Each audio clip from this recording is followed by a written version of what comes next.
मैं हूं ज्योति सिंह। खबरों की शुरुआत करते हैं। सबसे पहले खबर रायपुर से, जहां गैंगवॉर पर डिप्टी सीएम का बयान सामने आया है। विजय शर्मा ने कहा, कमिश्नरी लागू करेंगे, कमिश्नर प्रणाली से व्यवस्था आने वाले वक्त में और बेहतर होगी। तो रायपुर में हुए गैंगवॉर पर डिप्टी सीएम का बयान आया है। विजय शर्मा ने कहा है कि कमिश्नरी लागू करेंगे, कमिश्नर प्रणाली से व्यवस्था बेहतर होगी। तो कानून व्यवस्था और बेहतर होगी कमिश्नर प्रणाली से, कमिश्नरी लागू करेंगे। डिप्टी सीएम विजय शर्मा ने यह बयान दिया। रायपुर में जिस तरीके से गैंग वॉर हुआ था, उसके बाद ये बयान आया है डिप्टी सीएम का। विजय शर्मा ने कहा है कि कमिश्नरी लागू की जाएगी, कमिश्नर प्रणाली से व्यवस्था बेहतर होगी।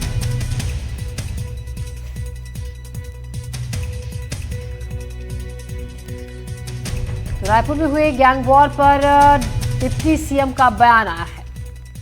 शीघ्र ही रायपुर में भी पुलिस कमिश्नरी प्रणाली लागू होगा।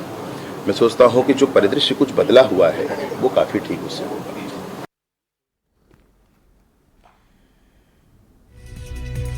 तो रायपुर में हुए गैंग वॉर पर डिप्टी सीएम का बयान आया है। उन्होंने कहा कि कमिश्नरी लागू की जाएगी, कमिश्नर प्रणाली से व्यवस्था बेहतर होगी। इस खबर पर ज्यादा जानकारी के साथ नीलेश त्रिपाठी हमारे संवाददाता हमारे साथ जुड़ रहे हैं। नीलेश, जिस तरीके से डिप्टी सीएम ने कहा है कि आने वाले वक्त में कमिश्नरी लागू की जाएगी, इस प्रणाली से व्यवस्था बेहतर होगी, कानून व्यवस्था में सुधार होगा आने।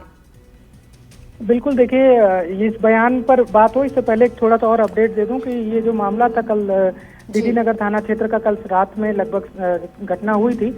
उस मामले में पुलिस ने अपनी जांच शुरू कर दी है। सीसीटीवी फुटेज उसके खंगाले जा रहे हैं और जो भी संदिग्ध हैं जो वीडियो में नजर आ रहे हैं, और इसके अलावा इसमें और भी जिसकी भूमिका हो सकती है उनको पकड़कर पूछताछ करने की कार्रवाई चल रही है। ये मामला आपसी रंजिश से जुड़ा हुआ था। पहले किसी मामले को लेकर दोनों ही पक्षों में विवाद हुआ था, जिसका जो नतीजा है वो कल देखने को मिला। ये घटना को लेकर अपडेट है कि उसमें जांच चल रही है और सीसीटीवी फुटेज भी खंगाले जा रहे हैं। अब रही बात जो उप मुख्यमंत्री विजय शर्मा का जो इस मामले में बयान आया है, वो एक व्यवस्था को सुधार की दृष्टि में तो जरूर देखा जा सकता है कि कमिश्नरी प्रणाली जल्द ही लागू की जाएगी। उसके लिए कमेटी भी बना दी गई है और वो अपना निर्णय देगी, उसके बाद लागू कर दिया जाएगा। लेकिन सबसे बड़ा सवाल ये है कि क्या अभी की जो व्यवस्था है, खुद उप मुख्यमंत्री जो जिनके पास गृह मंत्री का भी प्रभार है, गृह मंत्रालय का, वो मान रहे हैं कि ये व्यवस्था अभी नाकाबिल है यहाँ पर कानून व्यवस्था संभालने को लेकर, क्योंकि इस तरह की घटनाएं जो हैं वो पहली घटना ऐसी नहीं है जो इस तरह की हुई है खुलेआम गुंडागर्दी के मामले की। इससे पहले भी लगातार घटनाएं हो रही हैं। तो ऐसे में जो लोग जिम्मेदार हैं उनके ऊपर क्या कोई कार्रवाई की जाएगी या नहीं की जाएगी, इसको लेकर उन्होंने बहुत कुछ स्पष्ट नहीं कहा है। लेकिन एक संभावना जताई है कि अभी की व्यवस्था जो है वो जरूर थोड़ी सी उस पर संशय है, लेकिन जब कमिश्नरी लागू हो जाएगी तब ये व्यवस्थाएं दूर हो जाएंगे। लेकिन सबसे बड़ा सवाल है कि जो अपराधी नेचर के लोग हैं, जो अपराधी प्रवृत्ति के लोग हैं, जो खुलेआम इस तरह की घटनाओं को अंजाम देने से नहीं डर रहे हैं, उनको किस तरह से कंट्रोल में किया जाएगा। क्योंकि कमिश्नरी प्रणाली भी लागू हो जाएगी तो भी काम करने वाले जो लोग होंगे, जो पुलिस बल होगी, वो यही लोग होंगे। इसमें अधिकारी जरूर फेरबदल हो सकते हैं, पावर को लेकर थोड़ा सा ऊपर नीचे हो सकता है, लेकिन जो थाने में पुलिस की जो लॉ एंड ऑर्डर की व्यवस्था है, जिलों में जो लॉ एंड ऑर्डर की व्यवस्था है, उसको संभालने वाले जो निचले क्रम के लोग हैं, उनमें बड़े बदलाव नहीं होने हैं। तो ऐसे में अभी क्यों नहीं इसको दुरुस्त किया जा सकता, ये भी एक अपने आप में बड़ा सवाल है। बिल्कुल नीलेश, क्योंकि हाल ही में जिस तरीके से आपराधिक मामलों में इजाफा हुआ है छत्तीसगढ़ में, उस लिहाज से एक बड़ा सवाल है कि अभी इस व्यवस्था को क्यों नहीं ठीक किया जा रहा है। क्योंकि जैसा आप बता रहे हैं, जब कमिश्नरी प्रणाली लागू की जाएगी तो जो काम है वो तो निचले स्तर पर ही होगा। इसके फायदे की अगर हम बात करें, किस तरीके से व्यवस्था बेहतर की जा सकती है?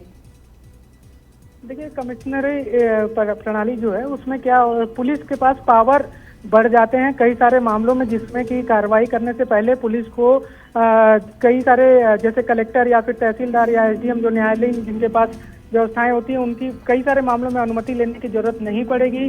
डायरेक्ट ही कमिश्नर के उससे एक्शन लिया जा सकता है। ये लॉ एंड ऑर्डर को और बेहतर तरीके से सुधारने में इसमें जरूर सुविधा मिलेगी। एक बड़ा एरिया उसमें कवर हो जाता है। बहुत सारी चीजें लाभ का विषय है, लेकिन फिर भी सवाल वही है कि जो लॉ एंड ऑर्डर को जो मनवाने वाले लोग हैं, लॉ एंड ऑर्डर को जो समझाने वाले लोग हैं, वो निचले तबके के लोग ही होते हैं। वो काम करने वाले निचले क्रम के कर्मचारी ही होते हैं। सिपाही, हवलदार, थाना प्रभारी तक की जिम्मेदारियां होती हैं और वो कमिश्नरेट प्रणाली के बाद भी रहेंगी। तो ऐसे में अभी क्यों इस तरह की घटनाएं हो रही हैं? क्या ऐसा कारण क्या है, इस उन व्यवस्थाओं को दुरुस्त करने में कहाँ पुलिस कमजोर है, इस पर विचार करने की ज्यादा जरूरत है। फिलहाल लॉ एंड ऑर्डर के मामलों में जो घटनाएं इस तरह की छुटपुट हो रही हैं, जैसे गैंगवार की घटना है या कहीं पर चाकूबाजी हो जा रही है, किसी के साथ चेन स्नेचिंग हो जा रही है, क्योंकि इस तरह की जो घटनाएं होती हैं ये मानकर चला जाता है कि ऐसी घटनाओं में जो अपराधी हैं, जो इस तरह की घटनाओं को अंजाम देते हैं, उस प्रवृत्ति के लोग हैं, उनमें डर भय नहीं है।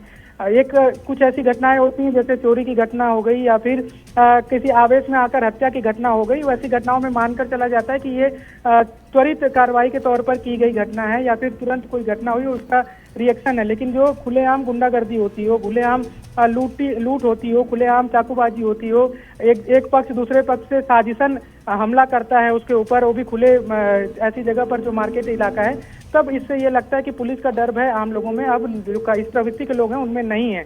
इसलिए इनको दुरुस्त करने की ज्यादा जरूरत है और इसमें देखने वाली बात होगी कि पुलिस इस पर या गृह मंत्रालय सरकार इस पर क्या कदम लेती है। जी।